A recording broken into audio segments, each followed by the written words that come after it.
मग तुम्ही स्वतःसाठी एक औषध घेतलं होतं, ते कोणतं घेतलं होतं? शुगरसाठी काय घेतलं. तुम्हाला शुगर होती? किती वर्षापासून होती? 7-8 वर्ष झालं शुगर आहे. 7-8 वर्ष. किती शुगर असायची तुमची? माझी 500 पर्यंत जायची. ओके, त्यासाठी तुम्ही आमचं हे औषध घेतलं होतं ना, टी आणि अँटॉक्सिड डी. हो. ओके, साधारणतः किती दिवस वापरले आणि काय फरक पडलाय? मी 2 महिने घेतलं ते औषध. हा. त्यानंतर माझी शुगर म्हणजे इतकं गोळ्या घेतल्या, औषधं घेतल्या, प्लस मला इन्शुरन्स सुद्धा द्यावं लागलं. बरं.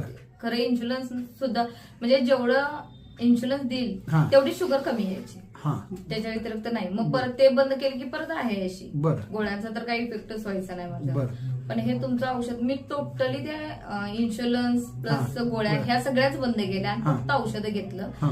तर 500 वर माझ्या 250 वर शुगर आहे. आता 250 वर तुम्ही आहात. ठीक आहे. तरीही माझा सल्ला तुम्हाला हा राहील की डॉक्टरच्या सल्ल्याशिवाय गोळ्या बंद करू नका. एकदा HbA1c रिपोर्ट काढा, हा. फास्टिंग पीपी एकदा काढा, डॉक्टरचा सल्ला घ्या.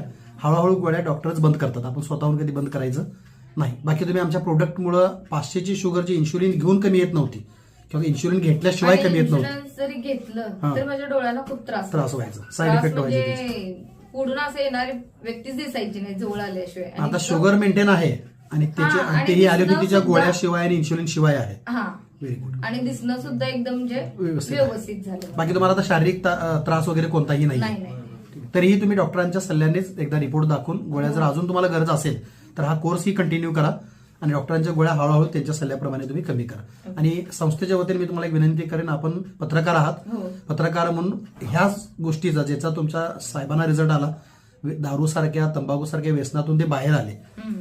ज्याच्यामुळे तुम्हालाही त्रास होत होता, त्यांनाही भविष्यात त्रास होणार होता. हो. तर अशा अनेक कुटुंब आहेत जे तुम्ही आज पत्रकारिता करतानाही पाहताय, अनेक महिलांना त्याचा त्रास होतो. त्रास होतो. तर ही एक चांगली गोष्ट आहे, एक चांगला प्रोडक्ट आहे आणि संस्थेच्या माध्यमातून अनेक लोक व्यसनमुक्त होत आहेत. स्वतः तुम्ही अनुभव घेतलाय. हो. तर तुमच्या प्रचार व प्रसार माध्यमाच्या माध्यमातून, तुमच्या माध्यमातून हे काम अनेक लोकांच्यापर्यंत पोहोचवण्यासाठी संस्थेला सहकार्य तुम्ही हो, नक्की. करावं ही अशी अपेक्षा.